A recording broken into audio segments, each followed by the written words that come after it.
and welcome to Tales from the Tips. I'm DA, alongside 15-year Tour Caddy Mick Middlemo. We're just a couple of guys that love to talk about the game of golf, both inside and outside the ropes, but we come at it from a different perspective. Mick?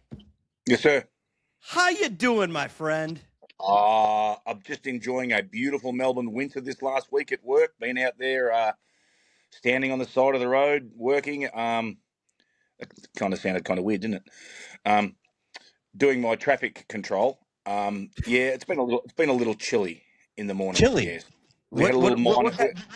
Give We us had a some... little. Fahrenheit. We were down to about 30, which is about -1 or -2 Celsius. So it was a little chilly for me. Ooh. Not Oh, like thank my you. Chicago, not like living in my Chicago days, or even Atlanta gets a little chilly. It gets down there into the teens at times, but it's still rather chilly.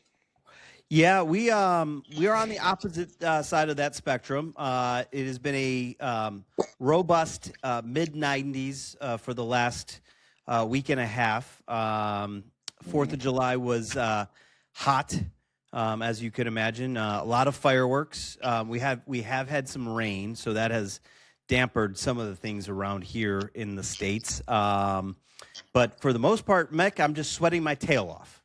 Which I would like to be doing because I left winter in America to come over here for winter in Australia. So now I'm onto my second winter in a row, as I've said. So I'm over winter. Give me 94 degrees. I'm in. That hooded sweatshirt looks a bit warm to me right now. Oh, it's very toasty right now. Very toasty. Well, we got a lot to catch up on. Yeah, we do. We took a much needed week off. You obviously are extremely busy with your new work schedule. I am recovering from walking pneumonia. So I spent the better part of my 4th of July basically on medication and laying on the couch. Which is what you're supposed to do when you have walking pneumonia. You're not supposed to keep doing things. No, the doc was very clear with me. I was not to be outside with all the fluctuation of the temperatures and the barometric pressure and all that other stuff. I'm not supposed to be doing a lot of talking, which that's always tough in my job. And then also I am not allowed to drink alcohol. Did you get a second opinion? Second and a third, and they all told me the same thing. Why didn't you just ask me? Well, I figure I just consider what Dr. Mick would say, and Dr. Mick would say, just drink it dry. Drink it, just get rid of it. Just it'll purify it. How long did he say not to drink for? I am on a 14-day medication. Ooh, I've gone 1 week. I'm on 11 hours. Yeah, I am going to say I didn't quite 100% abide by it. My lovely bride had found a amazing, very natural margarita mix or recipe. 4 ingredients, very clean, and so therefore I made margaritas the other night. Oh, that's good then. Okay, so you're cured again. I figured the tequila would help. Tequila and Jameson knocks everything out. Didn't take me long to fall asleep that night. Good man. Like to hear it. So we've definitely got something. Last time we got together was the recap of the U.S. Open, where Wyndham Clark held on to win. We took last week off. We had the John Deere Classic there in the Tri-Cities. Congratulations to Mr. Oh man, I lost track of Chris Gotterup. Chris Gotterup, buddy. Chris Gotterup, really nice tournament there. Viktor Hovland defeated Scottie Scheffler the week prior at the Travelers Insurance Championship. So congratulations, good to see, Victor. Very good to see Victor and Victor and Shay Knight, a great mate of mine. He's caddy, having a win there. Good on Shay, great fella. Good golf. A lot of support from the Norwegian fans there in Hartford, Connecticut. You practicing your rowing. Yep. Nice job. This week we've got a few English and Norwegian. You got Victor and Matt Fitzpatrick. probably not speaking to each other the night before England takes on Norway in the World Cup semifinals. Should be an interesting or quarterfinals. I think they're in the quarterfinals. Quarterfinal. And Mick, Yep. I've watched more soccer or football, however you want to call it, whatever part of the world you're in, than I have in my entire life. Yeah, I must admit, I'm not a huge fan. I do watch it. I do follow a little bit of Premier League. I have a team that is in the League One division. They are Notts County. I became a Notts County fan because Greg Owen is a Nottingham Forest fan, who are in the Premier League. So I do watch it a little bit, but I've always watched the World Cup because I think it's an incredible spectacle. Well, I think it's amazing to watch the fans. The pressure of representing your country on the highest stage every 4 years, I think, is something to behold. Now, I don't like the flopping around and diving part of the game. I think they need to do something about that. I think that's a little ridiculous, but it is a spectacular event. I am to say I'm amazed with what some of these guys can do. Yes, I agree with you. The flopping, I do appreciate all my buddies that play hockey who have been making TikTok videos and posting videos on Instagram of amazing flops during hockey game while playing soccer. Has been quite hysterical. It's fun to sit on the couch and have your children asking you questions like, "Hey, Dad, what happened there?" And I'm going, "I have no idea." Do you understand the offside rule? You should. I do understand the offsides until the point where you have to use a microscope to determine if the guy's 1 inch of his or 1 centimeter of his thigh is offsides to determine an offside. I do have a little bit of a problem with that. I understand offsides. Hockey, we have this thing called the blue line. Yes, understand. It's pretty. It's very similar. It's very similar. Yeah, you can't be behind it. You can't be behind the defender until the ball's kicked. Yeah, very simple. And I get that. There's some other stuff that I don't really I'm trying to understand it. I'm trying to understand that there's only one ref running around watching 20 guys running around on the field, and he can't see every tug and pull and punch. Yes. And I get that. Especially it's easier to nitpick from a camera that is designed to highlight a lot of that stuff when you're running around on the field. So I give those officials a lot of credit for the calls that they can make. But at the same time, the flopping is a little bit much. Yeah. And the penalty shootout is just like, I don't know. It's a bad way to end a game, I think. But there's really no other way. You can't keep playing. Yeah, after running around for an hour and 20 minutes, that's how you're going to end it? I mean, come on. See, what gets me is and I would like to see the rule. I'd like to see a different change in the rule, though. But I think that a lot of teams just want to get to extra time, and then when they get to extra time, there's not a lot of attacking. Right. They just do it a lot of teams just sit back and then they go, okay, we're happy to go to a penalty shootout. Well, I would have the penalty shootout after regulation. And then we have a winner, and then you play extra time. Then one team knows that if they don't score or don't do anything, then they're really going to have to get after it. Oh, so like if you go into you do the shootout, you have your 5 shots. Yeah. And then if you have 3 goals and the other team has only 2 goals, you're down. Well, no, you've won the shootout. So that's it. You're a goal. You're a goal up. So you're basically up 1-0. Yes, then.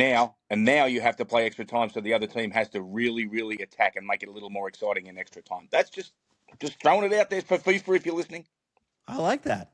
That's a good suggestion there, Mick. I was thinking maybe you'd reduce it down to 7-on-7. Oh yeah, there you go. That's not a bad idea either. Like the old hockey. Yeah. Take some open up some space and then let the guys run. Get 7 fans from each team to play. Ooh, there'd be a lot of fights. Yeah. See, that's what that's. All right, let's talk some golf. Last, before we get into, what we'll do is we'll recap the Travelers and John Deere, and then we'll get into what's going on right now with the Genesis Scottish Open. We have a massive breaking news tonight. It is Friday night. We're recording. World number Saturday one. morning. This is his first cut since August of 2022. And we've got a champion, a repeat champion on the Champions Tour, who repeated last week as the U.S. Senior Open. So we'll get to that, Mick. If you're ready, sir. Ready, sir. Let's grip it and rip it.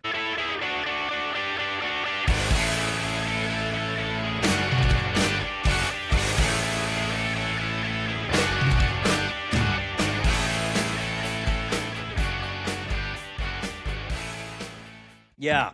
Okay.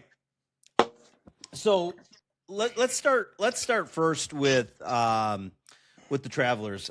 Since we really didn't. I know we talked about it. We previewed it before as we recapped the U.S. Open. One of your favorite courses there, up there in Hartford. Viktor Hovland. The rain delay that I think actually helped Viktor kind of settle down and be able to force a Sunday playoff and then actually a Monday playoff, a one-hole playoff on Monday. Viktor played 18 beautifully all week long, and it's it comes down to the putter, and Scottie Scheffler once again struggling with the flat stick on Monday morning and misses what would have been a tying putt and forcing them to go back to the tee at 18. And Viktor walks away with it. Let's talk about good to see Viktor Hovland back in the winning circle. Yeah, it's good fella.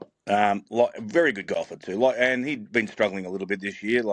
He'd been sort of not really performing to his expectations, and he'd be the first to tell you that he wasn't playing as well as he would have liked. But yeah, it was only a matter of time before Viktor broke out. He's too good of a player, and it was just awesome to see him win.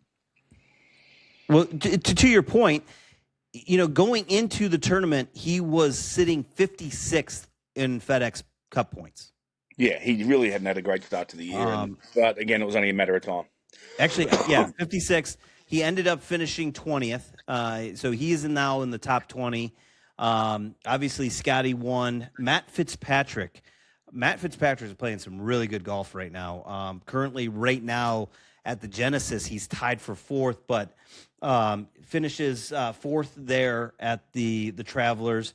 Ben Griffin, Russell Henley playing some good golf. Good to see Harris English.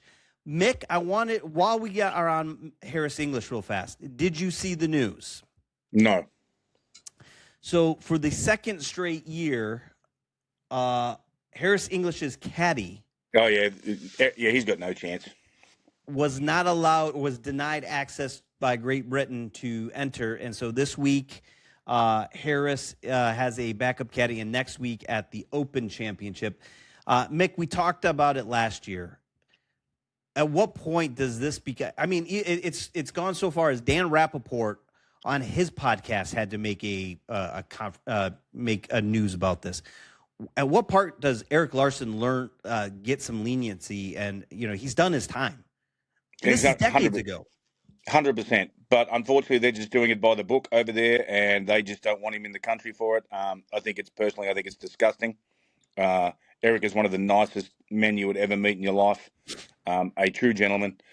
Made a very poor decision, 30 years ago, whatever it was. But yeah, come on, it's time to move on. I mean, he's done his time. He's moved on. This is it's getting to the point of ridiculous, and I'm kind of sad that the PGA Tour hasn't sort of tried to intervene here a little bit, and maybe make hey, let's reach out and say, hey, come on, let's get serious about this. It's very disappointing. Well, and that was kind of what I wanted to find out from you, because you know enough of the guys from the security side at the PGA Tour. What is there anything that the PGA Tour can do to help? I mean, they can petition. I'm sure they could petition the English government to make an exception, because obviously there was an Australian or a New Zealand guy played in the Open Championship last year who'd been to jail over here for 5 years. He got a special exemption, and so it just seems weird that a player got an exemption, but a caddy doesn't get the exemption. To me, that's I just feel like the tour maybe went they're not doing enough to petition and go, hey, listen. And obviously, I think this should start now, getting ready for next year's, because I'm sure Harris will be in next year's as well. I think they need to get the ball rolling and try to get this cleared up as quickly as possible, because it's at the point where it's kind of ridiculous. Yeah, I'm kind of with you on this. Maybe we need to start the petitioning now for next year, just to help him get in, because it just doesn't seem like they want to make any exemptions for him. I will actually give him a call this afternoon. Yeah, and I'll get back to you on our next podcast, and then I'll have a chat with him about it, and he might want to see if I can get him on and see if he wants to chat. He might not want to chat about it because he might not want to do his case any some harm by talking about it. But I'll throw the option out there to him. Yeah, I'd love to have Eric. That way he might be able to get on here and plead his case on here, and then we might be able to start the ball rolling with something. We'll see. It would be great for Eric to be able to join us. I know you and I and Eric have talked. We tried to connect last year at the Masters, but Harris has, obviously being here from Georgia, has a ton of family and friends in the area, so he was playing Ticketmaster last year. Yes, he was. It's one of those things. It was sad. I'm glad Dan. Obviously Dan's got a much larger podcast than you and I do, but at the same time, I'm glad to see somebody in the mainstream media of golf taking notice of this and making a story out of it, because maybe at some point somebody, whether from the RNA or from the PGA Tour or the DP World Tour, will get a hold of this and actually do what's right. Yes. And get Eric on the bag, because clearly, yes, I know there's guys that take weeks off, and caddies are, a guy will grab a buddy, but the Genesis Scottish, an Open Championship for a country, and then the Open Championship are not two places where you want to have a backup bag man on. No, you do not. You do not. And by the looks of it, if I'm running the results correctly, Harris English shot 1 under and missed the cut. Mm-hmm. There you go. So say no more. Say no more. So, I'm again, also in the mix there at the Travelers, Colin Morikawa. Good to see Colin Morikawa playing some good golf again. Had a cracking final round. Oh, Colin goes out and shoots 61 in the final round. Yeah, a little 9 under there. And put a little 20 under on the board early for the boys to go chasing after. Akshay Bhatia. You saw some names up there that really good to see. The one that, actually I was happy to see, who's starting to play again some good golf, is your guy, Jason Day. Ended up finishing the tournament at 6 under, but finally coming around and playing some good golf. Currently sitting 66th overall. Yeah, not having a very good season. No, but it's right now he's in the playoffs. Yeah. So hopefully over the next couple of weeks, he gets it turned around. And then last week at the John Deere Classic, obviously Chris got her up. By the way, Chris got her up for this season. 3 wins, 10 top 25s, 16 of 17 cuts made. Yeah. Starting to play a little bit of good golf right there. People starting to take notice. Has figured it out. People starting to take a lot more notice of Chris got her up. Yeah. Including me. And obviously it was good to see Max Homa. Lucas Glover playing some good golf. Yeah, played beautifully. Plays well at that golf course. Really likes that golf course. Yes, Great and golf. he even made a comment about it. He continues to play it. I think it was 14 years straight that Lucas has played there. He said that it was the one that gave him his first start on a sponsor's exemption. So Lucas obviously has some good feelings there, but he's also playing some really good golf, because right now, after 2 rounds at the ISCO in just outside of Louisville, he currently leads at 13 under, 2 ahead of Chan Kim and Stephen Fisk. So we have an opposite field going on here in the States with the ISCO compared to the Scottish Open. But, going back to the John Deere, we had some pretty interesting names. Zach Johnson. Had a good week. Zach played well. Really again, another always plays well on that course too. Yep. You look at some of these younger guys, Blades Brown right there, 15 under, tied for 12th. Ricky Fowler, your pick last week, Ricky Fowler, T15 last week. Again, Ben Griffin right there in the mix, T21, another top 25 for Ben Griffin. Really the guy that struggled to start, then just barely made the cut, Keegan Bradley. Keegan has taken quite a dive this year. He is currently sitting 69th in FedEx Cup. Yeah, since his Ryder Cup loss, he hasn't been playing very, very well. He hasn't been the same, has he? No. Twin Peaks is the best in the game. Here, your favorite drafts are poured at a frosty 29 degrees, and rare barrel-aged whiskeys are served just the way you want them. It's bigger game days and bolder fight nights. I mean, where else can you find a scratch kitchen that always comes in clutch every day from lunch to late night? Only at Twin Peaks, the #1 sports bar. Twin Peaks Scratch Kitchen scores every time. Dig into hand-smashed burgers, chef-inspired flatbreads, and more at your local lodge. All right, so we turn our attention overseas, across the pond, as they say here, Mick, in the States. The Renaissance Club in North Berwick, Scotland. What a great field. What a great field, too, by the way. What an amazing field. Half DP World Tour, half PGA Tour, and then some a couple of international tour live golfers, a couple of live golfers. Right. Currently, Jordan Smith. Yeah, playing well. He's playing good at He's playing good at the moment. Old Jordan Smith from England. Jordan Smith, Tom Kim, Rory McIlroy, and Matt Fitzpatrick. Well, Rory, Jordan, and Tom lead the way at -9. Fitzy, Minwoo Lee playing some good golf right there. T4 right behind those guys, one shot back. But Jordan Smith. There's a guy, Mick, and this is why I love this tournament so much. Very similar to Alex Fitzpatrick, who won with his brother there at a sanctioned event where DP guys could play.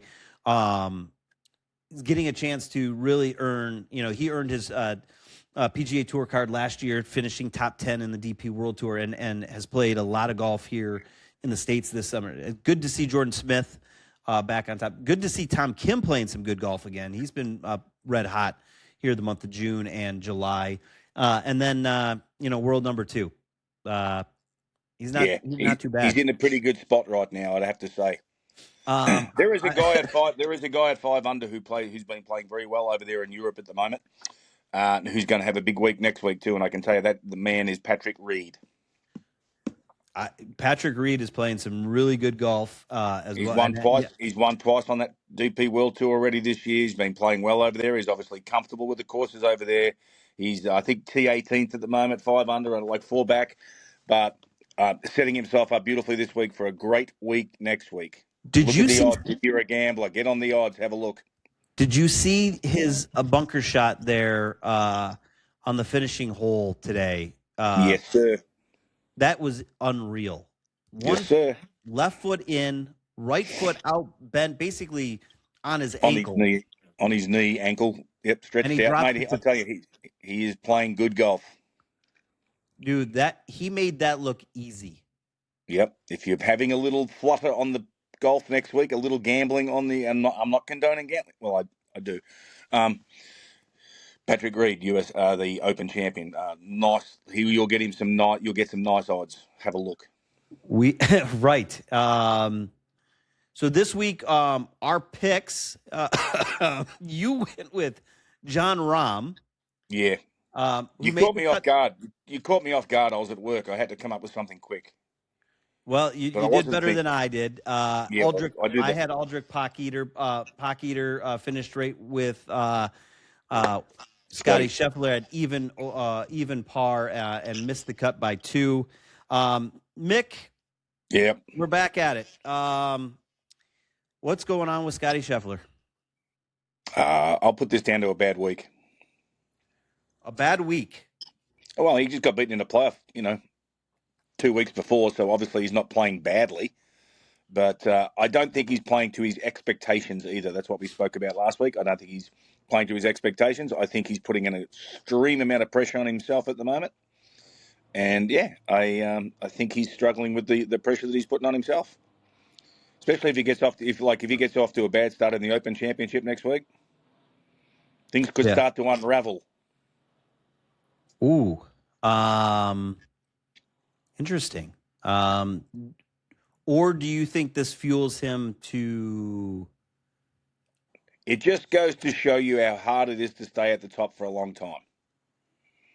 There are guys who came out on tour who came out rocketing, such as your buddy Justin Thomas, such as Jordan Spieth, came out of the blocks and were winning, and they thought they were going to win forever. Those boys aren't winning anymore.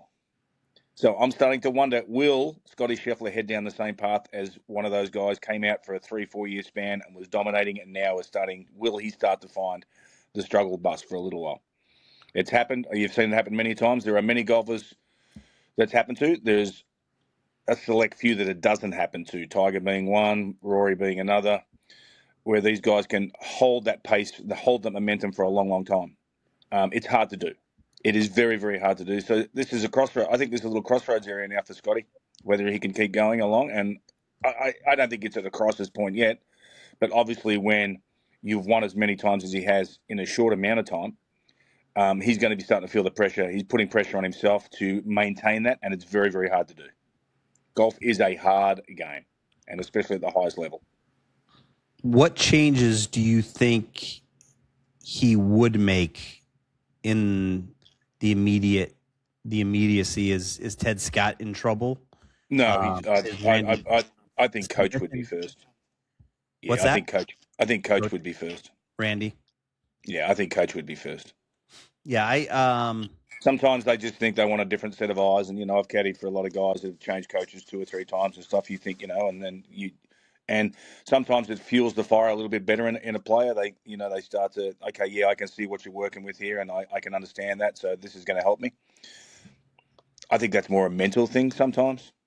I'm not a huge coach fan being on the course, before tournaments and stuff like that, and trying to work with players before tournaments. I don't think coaches have any business being there with tournament weeks. And I know that's probably going to upset a lot of coaches probably out there, but I think if you've got to get your players ready before the tournament starts. And when the tournament starts, they're ready to go. If you're trying to make changes and you're trying to tweak things during a tournament, that can be a little tough. That can be a different mindset when you get players out there, well, I need to work on this, and then you have to go try to play. You have to have a lot of trust that your swing is in good shape. And I would rather go to a tournament knowing that your swing's great, it feels great, we had a great week off, we worked well together, and now I'm good. Yeah. And instead of having a coach stand beside you and say, well, yeah, okay, it's good, but let's just try this. Well, if you're trying that on a Tuesday before a tournament, technically you could be in trouble. Never been a big fan of it. Yeah, and you've mentioned that before. You're not a fan of a swing or technical coach being there during the tournament. There's times, you do know that if you've got a guy that has struggled the week before, maybe that Monday or Tuesday, he brings his swing coach in, they work on some things on the range, they got some practice rounds to get in to really work on it. But I'm also not a fan of changing equipment during. No. That's ridiculous. That's ridiculous. That is ridiculous. Now, I'm a big fan of a coach being there as a support. Yeah. And if he's in there, and I've seen some coaches just walk in and go, yeah, mate, you're swinging it great. That's beautiful. You're good. Don't make any changes. Everything is awesome. They're there as a moral support. They're there as yeah, you're swinging it great. To get in the guy's head, to get in the golfer's head, and just let him know that he is really playing well. Everything is good. Give him that confidence. Yeah. But don't go in there and say, oh, look, we just got to tweak this a little bit. Yeah, that looks a little better. Let's work on this. And then That's not what you need to be doing at the start of any tournament, let alone a major. I wonder what Scotty's going to do tomorrow. I don't think he hasn't had a Saturday off in a long time. Yeah, he's going to be spending a long day on the range tomorrow. So they'll be working on some things, that's what you do when you miss the cut. You go back to the golf course, you reevaluate, you take your coach with you there and go, okay, where did we go wrong? You sit down with your caddy and say, okay, where did we go wrong? Did we make mental mistakes? Did we make, errors in judgment? What could we have done better? Right. Was there anything we could have done as a team that was better? Did we get this wrong? Did we make these wrong decisions here? Or was it simply just I'm not swinging it really, really well because, we had the right yardages, everything was good, but I just didn't execute. And if I didn't execute, what was I doing wrong? Was I missing it left? Was I missing it right? Was I missing it short? Was I chunking them? Was I open the blade? Was I closing the club face? So you discuss those things. You look at the bad shots. Was every shot going left? Normally you'll find it's normally one thing. It's, you either got the lefts or the rights. So then you try to reevaluate, and then you'll sit down and go, okay, let's work on that shot we had in here with this yardage, and let's try to execute it on the range, and then just get back into some sort of rhythm and try to work on what didn't go right. Yeah. Well said. Which should be a good thing. What us handicap golfers should be doing as well. If you're missing to a certain area, you're missing it right all the time, then you go to the range and you try to work out why am I hitting it right? You can get on your YouTube videos and have a look, and you can try to work on those things, and that's what you should be doing instead of just going, well, I hope I hit it better tomorrow. Go work on it. Go practice. There's that word, practice. Practice. Go practice. Practice. Well, there's a few guys going to be practicing. Harris English, Ludwig Oberg, Scottie Scheffler, Brooks Koepka, Aldrich Pocketer, Jake Knapp, to just name a few guys that missed the cut at the Genesis and will be heading to the Open Championship. Yes, there'll be some long afternoons on the range because normally you don't go practice while the players are warming up for a tournament. Shane Lowry. You wait for them to. Normally, you wait for the players to finish practice, doing their warm ups before a tournament before you go to the range. So then you can spend the afternoon on the range when there's no one else around, and then away you go. Start working on things. Did you see Xander Schauffele shot +3 for the tournament? No, I did not see that. But it happens. One of the guys that missed the cut this week at the Genesis had a really good week last week. Padraig Harrington. Mick. Yeah, U.S. Open, senior U.S. Open champion, back-to-back. Back-to-back, beats our guy, Stuart Sink, out by 4. One hell of a round. Finishes rounds 3 and rounds 4 with 66. He goes 69, 67, 66, 66 for a 12-under finish. 4 clear of Stewart and 6 ahead of George McNeil. Ian Poulter playing some golf there. Retief Goosen in the mix, along with Pat Perez and Darren Clark, Mick. DC, what a wonderful... If you want to ever pick a man to go and have a beer with, that's a good one right there. He's your man, huh? Darren Clark. Can throw him back. So, it's good to see Padraig right there in the mix. Tough one because that's 2 years in a row. He's got Stewart there at the U.S. Senior Open. Scioto Club there out of Columbus, Ohio. But this week, so much angst for Ohio. Let it go, Michigan. Let it go. No, never, buddy. But, it's good to see Padraig playing some good golf. I know he headed back over, obviously misses the cut at the Genesis. I believe he is teeing it up next week at the Open Championship as well. Former champion. Mick, next time we get together, we're going to be talking Open Championship week. Are you looking forward to it, sir? Oh, yeah, I love the Open. Love the Open Championship. History everywhere. Fantastic. Love it. Great fans. None of these New York brash people screaming and yelling, being morons. Good golf fans who really know what they're talking about. Good golf courses. Just fun. Royal Birkdale. Never been there. Never been to Birkdale. Never had the pleasure, unfortunately. Well, we'll get into our picks that we made in December. We'll also, Mick, we're going to throw out another one. We're going to figure out who's playing hot. We're going to play who's hot, who's not. We're going to take some guys. I've already done that. I already gave it to you. You already gave your pick with Patrick Reed. I'm also going to make you pick a guy that isn't been playing good that's going to make the cut. Ooh, okay. Yeah, all right. We'll have some fun with that one next week. Yeah, I can do that. Anything planned for the weekend? No. Today, I'm actually doing laundry at the moment. Very exciting job. I will probably go and have a few cocktails today and watch some horse racing on a Saturday. Have some beers with my mates this afternoon. Yeah. And then, a busy week next week working. I'm going to go enjoy the evening with two of my daughters. The small one is away at camp this week. Yeah, she's been gone all week, so it's been a little bit quieter around here. And then tomorrow we are set. I'm going to go sit with some buddies, and we're going to watch England take on Norway in World Cup action. So. Yeah, it's a little early for me in the morning over here, but the Argentina game will be at a relatively normal time, so I'll watch that one. I look forward to seeing Messi play. I'm just wondering if I get to deal with all the Argentinian fans again here in Atlanta. Are you going to the game? I may. There is a potential that I may be escorting Mr. Conti to the match. I will let you know. I will post photos if I go. Nah, don't, because I'll just be jealous.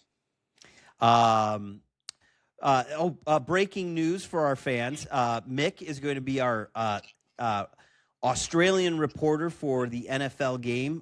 Mike is working on mixed credentials with the NFL right now. So we're going to have an Australian reporter. So for those of fans of ours that are here in the Atlanta area, you'll be able to catch Mick on the radio on during the week that the boys are. I'm going to be down there. I'm going to be down there trying to interview players and everything. I'll be muscling my way down there. We're gonna have to make sure Mick has all of his gear on. So I'll have all my Falcons and radio stuff on. I'll be ready to go. You know, the one thing that we didn't talk about, maybe what we'll do. I know we'll talk about the Open Championship, but we have not had a chance to break down and dissect Brian Rolap's comments after during the Travelers week. The tour, the two series model, championship and challenger tours. I kind of like it. I want to get into that. I want to talk about the promotion and regulation.